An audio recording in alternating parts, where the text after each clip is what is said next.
بسم اللہ الرحمن الرحیم۔ محترم ناظرین، السلام علیکم۔ مصر میں بنی اسرائیل کے ایک شخص کا دفاع کرتے ہوئے جب حضرت موسیٰ علیہ السلام کے ہاتھوں ایک فرعونی کا قتل ہو گیا تو آپ علیہ السلام کی زندگی کو خطرہ لاحق ہو گیا، جس کے نتیجے میں آپ علیہ السلام کو اچانک مصر چھوڑنا پڑا۔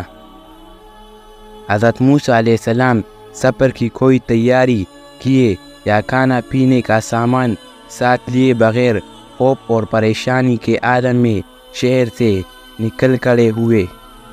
وہ سخت بھوک اور پیاس کی حالت میں بیابانوں میں تنہا چل رہے تھے۔ آخر کئی دن رات کے سفر کے بعد وہ مدین کے ایک کنویں پر آ پہنچے۔ وہاں انہوں نے دیکھا کہ کچھ چرواہے کنویں کے کنارے واقع درخت کے نیچے جمع ہے اور اپنی بھیڑوں کو پانی پلا رہے ہیں۔ اس کے ساتھ یہ بھی دیکھا کہ دو لڑکیاں اپنی بھیڑیں لیے کنویں سے دور کھڑی ہیں اور ان کو کنویں کے نزدیک جانے سے روکے ہوئے ہیں۔ حضرت موسیٰ علیہ السلام ان لڑکیوں کے پاس گئے اور پوچھا، آپ اپنی بھیڑوں کو پانی کیوں نہیں پلا رہے ہیں؟ انہوں نے جواب دیا، ہم اس انتظار میں ہیں کہ جب مرد اپنے جانوروں کو پانی پلا کر چلے جائے تو پھر ہم اپنی بھیڑوں کو پانی پلائیں گے۔ ہمارے والد بہت بوڑھے ہیں، وہ اتنا کام کرنے کے ہمت نہیں رکھتے، اس لیے ہمیں یہ کام کرنا پڑتا ہے۔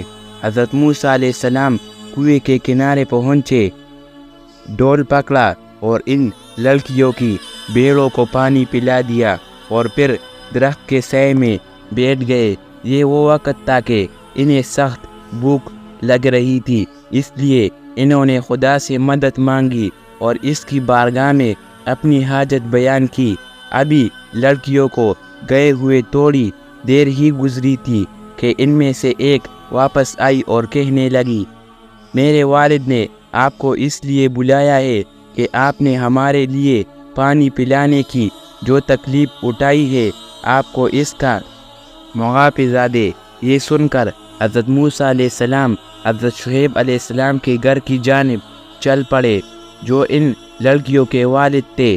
حضرت شعیب علیہ السلام نے ان کی آپ بیٹی دریافت کی اور جب انہیں تمام حالات کا پتہ چل گیا تو کہا، اب تمہیں خوف زدہ ہونے کی ضرورت نہیں، کیونکہ یہ سرزمین فرعون کی سلطنت سے باہر ہے اور تم یہاں ان لوگوں کے شر سے محفوظ ہو۔ حضرت شعیب علیہ السلام کی بیٹی نے کہا، بابا جان، اس جوان کو اپنی مدد کے لیے ملازم رکھ لینا چاہیے، کیونکہ یہ ایک طاقتور اور امانت دار شخص ہے۔ حضرت شعیب علیہ السلام نے کہا، اس کے طاقتور ہونے کے متعلق تو تمہیں اس وقت پتہ چل گیا ہوگا جب اس نے کنویں سے پانی نکالا تھا، لیکن تمہیں یہ اندازہ کیوں کر ہوا کہ وہ ایک امانت دار شخص بھی ہے؟ لڑکی نے کہا، جب میں اسے گھر لا رہی تھی تو اس نے مجھ سے کہا، میں آگے آگے چلتا ہوں اور تم میرے پیچھے رہ کر مجھے راستہ بتاتی رہو۔ پھر یہ کہا کہ ہم ایک ایسے خاندان سے تعلق رکھتے ہیں کہ جس کے افراد عورتوں کے وضاحت پر نگاہ نہیں ڈالتے۔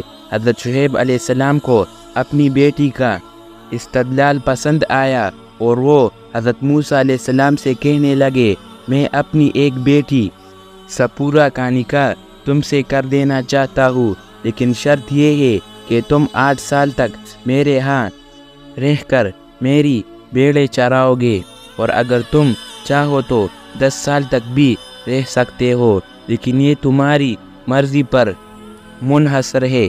حضرت موسیٰ علیہ السلام کے جو اپنے آپ کو اس علاقے میں تنہا اور اجنبی محسوس کر رہے تھے، انہوں نے حضرت شعیب علیہ السلام کی یہ بات مان لی اور ان کی دامادی کا فخر حاصل کر لیا اور ساتھ ہی ساتھ ان کی بھیڑیں چرانے کا کام بھی سنبھال لیا۔ جب 10 سال کی مدت پوری ہو گئی تو حضرت موسیٰ علیہ السلام نے حضرت شعیب علیہ السلام کی دی ہوئی بھیڑیں اکٹھی کی اور اپنی بیوی کو لے کر اپنے خاندان والوں کو ملنے مصر روانہ ہو گئے۔ ایک ٹھنڈی رات میں کہ جب تیز ہوا چل رہی تھی، حضرت موسیٰ علیہ السلام راستہ بھول گئے اور شدید سردی نے ان میاں بیوی کو سخت پریشان کر دیا۔ اس وقت حضرت موسیٰ علیہ السلام کو اچانک ہی دور سے آگ دکھائی دی اور انہوں نے اپنی بیوی سے کہا، میں اس آگ کی طرف جاتا ہوں، ممکن ہے اس وسیلے سے ہمیں صحیح راستے کا پتہ چل جائے، یا کم از کم سردی سے بچنے کے لیے میں تھوڑی سی آگ ہی لے آؤں۔ یہ کہہ کر حضرت موسیٰ علیہ السلام آگ کی طرف چل پڑے۔ جب وہ اس جگہ پر پہنچے جو کہ طور سینا کا مقام تھا، تو کیا دیکھتے ہیں کہ وہ آگ ایک سرسبز درخت پر روشن ہے، لیکن نہ تو اس سے درخت جلتا ہے، نہ آگ بجھتی ہے، اور نہ وہاں کوئی بشر نظر آتا ہے۔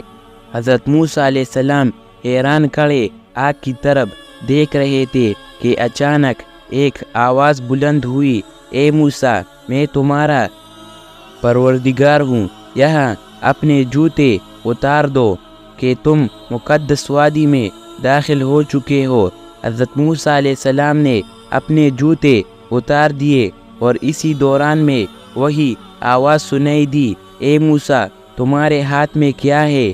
موسیٰ نے جواب دیا، یہ عصا ہے جس پر میں ٹیک لگاتا ہوں، اس کے ساتھ بیڑیں ہنکاتا ہوں اور اس سے کئی اور کام بھی لیتا ہوں۔ ادھر سے کہا گیا کہ اسے زمین پر ڈال دو۔ موسیٰ علیہ السلام نے عصا زمین پر ڈالا تو وہ ایک بڑا سا ڈراؤنا سانپ بن گیا۔ موسیٰ علیہ السلام کے دل میں خوف پیدا ہو گیا اور وہ بھاگنے کو تھے کہ اتنے میں ایک آواز آئی، اے موسیٰ، ڈرو مت اور لوٹ آؤ، ہم اس کو اسی پہلے شکل میں تبدیل کر دیتے ہیں، تم ہاتھ بڑھاؤ اور اسے پکڑ لو۔ موسیٰ علیہ السلام نے پشمینے کا جبہ پہن رکھا تھا۔ انہوں نے سانپ کو پکڑنے کے لیے جبے کے آستین کو اپنے ہاتھ پر پلٹ لیا۔ ادھر سے آواز آئی، آستین کو پرے کر دو اور بے خوف ہو کر اسے پکڑ لو۔ تب حضرت موسیٰ علیہ السلام نے ہاتھ بڑھا کر سانپ کا سر پکڑ لیا اور دیکھا یہ تو ان کا وہی عصا ہے۔ پھر خطاب ہوا کہ اپنا ہاتھ اپنے گریبان میں ڈالو۔ موسیٰ علیہ السلام نے اپنا ہاتھ گریبان میں ڈالا اور جب اسے باہر نکالا تو دیکھا کہ وہ سفید اور چمکدار ہو گیا ہے۔ انہوں نے اسے پھر گریبان میں ڈالا اور جب باہر نکالا تو وہ اپنی پہلی حالت میں آ گیا تھا۔ پھر آواز آئی، اے موسیٰ، یہ تمہارے رب کی دو بہت بڑی نشانیاں ہیں، اب ضروری ہے کہ تم فرعون اور اس کی قوم کے پاس جاؤ اور انہیں ہماری طرف بلاؤ۔ حضرت موسیٰ علیہ السلام نے عرض کیا، اے پروردگار، میں نے فرعون کی قوم کے ایک آدمی کو مار ڈالا تھا، اس لیے ڈرتا ہوں کہ کہیں وہ مجھے قتل نہ کر دے۔ میرا بھائی ہارون کے جو مجھ سے بڑھ کر روانی بول سکتا ہے تو اس کو میرے ساتھ کر دے تاکہ وہ میری تصدیق کرے اور میرا مددگار ہو۔